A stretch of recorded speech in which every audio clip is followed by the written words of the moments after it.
안녕하세요, 조혜진입니다.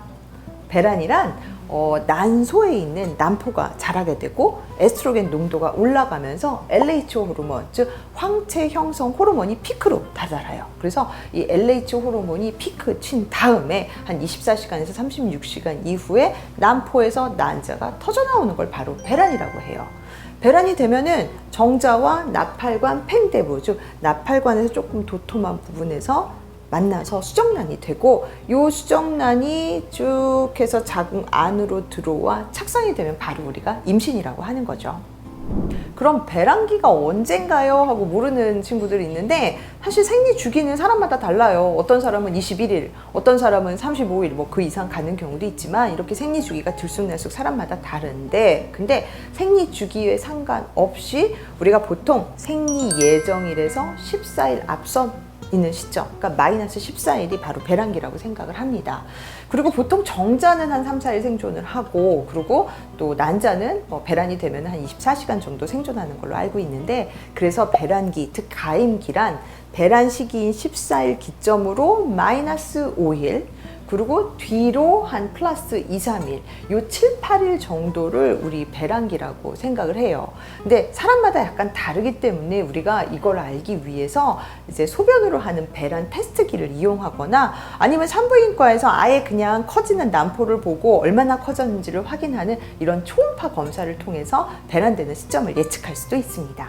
이 배란이라는 게 결국 난포가 한 작게는 한 18mm에서 크게는 2.5cm까지 이제 커진 다음에 이제 터져 나오는 걸 말해요. 그러니까 한쪽에서 작은 물혹이 생기는 거나 마찬가지이기 때문에 복부가 막 당기는 증상을 호소하는 경우도 있고요. 또 이게 터지면서 약간 출혈을 동반하거나, 이 안에 있는 물 어디로 갈 거야? 다 복강 뒤에 이제 고이거든요. 그래서 배란된 이후에 뭐가 아랫배가 울려요, 빠질 것 같아요, 걸을 때마다 뭐가 느껴져요, 이렇게 말하는 경우도 있어요. 그래서 하복부 불편감을 초래할 수도 있고요.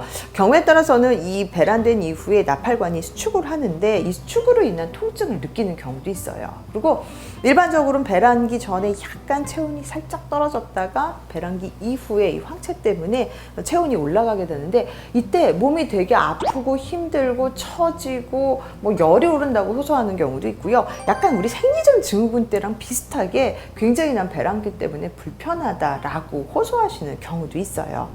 자, 그럼 이런 배란통이 있을 때 어떻게 해야 되나요? 사실 뾰족한 방법은 없는데, 일단 진통제 복용 가장 간단한 방법이라고 할 수 있고요. 약 먹긴 싫어요 라고 하면은 이게 뭔가 수축하고 땡기는 거랑 연관이 되기 때문에 하복부를 이완시키기 위해서 따뜻한 핫팩을 대는 것도 일부 도움이 될 수 있습니다.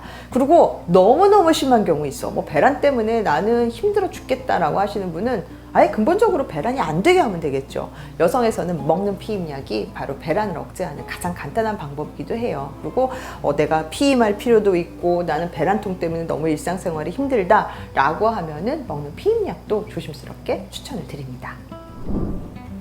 배란기가 되면은 마치 계란 흰자처럼 묽고 약간 끈적끈적한 투명한 그런 액체 같은 게 나오는데요. 사실 이런 배란 점액은 어느 정도 정상적이에요. 왜냐? 배란이라는 건 우리 임신을 하기 위한 아주 기본적인 그런 과정이거든요. 그래서 정자가 이 자궁 경부라는 좁은 공간을 쉽게 통과하기 위해서 정자를 에스컬레이터 태워주기 위해서 이런 배란기 점액이 나온다고 해도 과언이 아닌데요. 가끔 배란기 점액, 정상적인 점액인데도 불구하고 질염이라 그래서 병원에 오시는 경우가 있어요.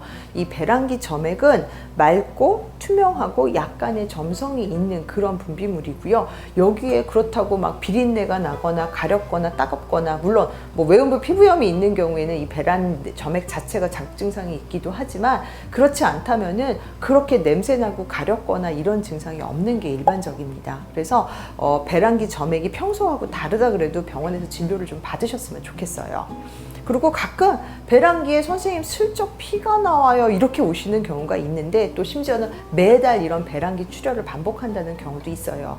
물론 자궁 내막에 용종이라던가 자궁 근종이라던가 다른 해부학적인 이상이 있어서 그런 경우도 있지만, 배란되기 하루 전에 에스트로겐 농도가 살짝 떨어지게 되는데, 여기에 반응을 해서 소량의 출혈이 있는 경우도 있습니다. 하지만 그렇게 많은 출혈이 아니고 병원에서 검사를 받았는데 다른 해부학적인 이상이 없다면 그렇게 크게 걱정하실 일은 아니에요.